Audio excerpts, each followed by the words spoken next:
Hello and welcome to this brief tutorial from the American Dental Association Library and Archives. In this tutorial, I will be showing you how to use Discovery, which is an all-inclusive search platform that we subscribe to where you can search across all of our different e-resources at once to find what you're looking for. So to access Discovery, we're going to first make our way to the library website. You can access the library website by heading to ada.org/library, or if you're anywhere on the ADA website, you can hover over resources to take the ADA Library and Archives link from there. Once we're on this page, we want to make sure to log into the website, which we can do in the top right corner of the page. Once we're logged in, you will log in with your member number and password. And once you're logged in, we will see our name in the top right corner of the page, which is how we know that we're getting access to all of the subscriptions that we have access to through the ADA library. So we'll see my name appear here in a minute, and then we'll scroll down. There's a little bit of information about the library here, and then we've got 6 buttons here for some of our major resources. Discovery is this one here. So Discovery is a great resource when we have kind of, bigger questions, maybe something you would call more like a background question, something you might look for in a textbook.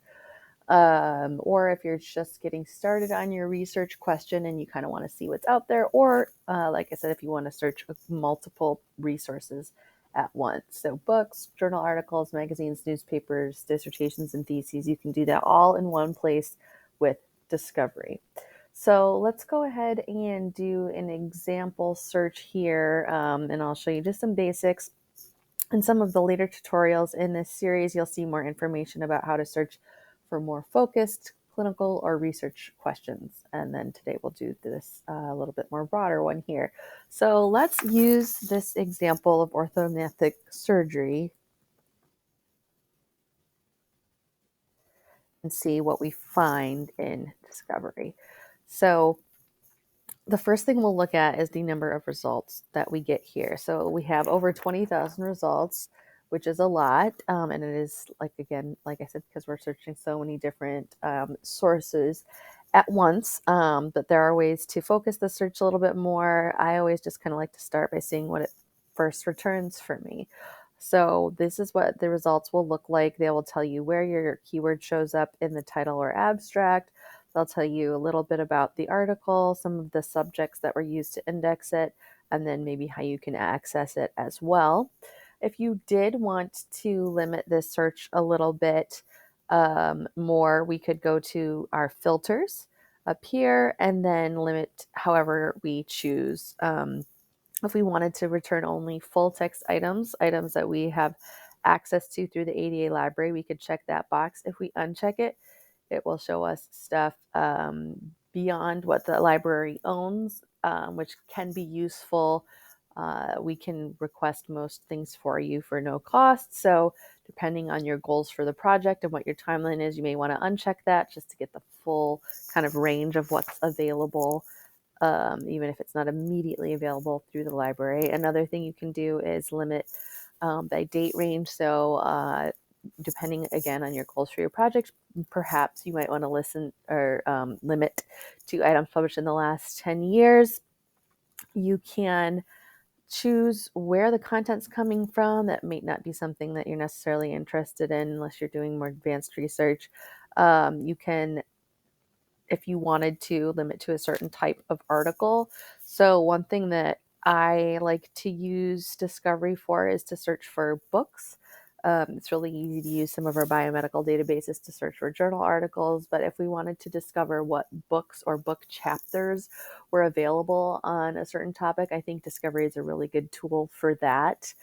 And then there are just some more options here. So if you wanted to limit to certain languages that you can read, etc., etc. So let's say, for example, we did want to limit to books. We can apply those filters, and now we're looking at a much smaller set of results. We only have 25 items here, and that will return items that have orthodontic surgery either in the title or in a book chapter. Um, Let's see here. So, the only other thing I wanted to show you about discovery in this video was some of our search results. Let's see here. Let's actually clear our filters. Full text, all time. Some of our search results are, I unchecked full text, which is why we have more results here. So just to kind of show you what that looks like. And then you can also limit to a specific source. So if, for example, like a database, if you wanted to limit to something from the Cochrane Library, you can click that and it will link out there. I wonder if I can move this here a little bit. Oops. Um, or if you wanted to link to a source from CINAHL, you could do that as well. So I just wanted to show that as well. And if you guys have any questions, you are always more than welcome. Oh, Dynamed is a good one as well. So it kind of links to some of our other resources so that you can kind of quickly jump into a different search from this page.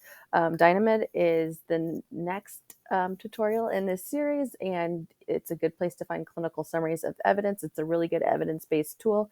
So I kind of wanted to lead into that one by showing you how you can quickly search it from Discovery, and I'll also show you how to access it from the library page as well. So more on that soon. Stay tuned. And if you ever have any questions, please give us a call or shoot us an email at any time. Thanks.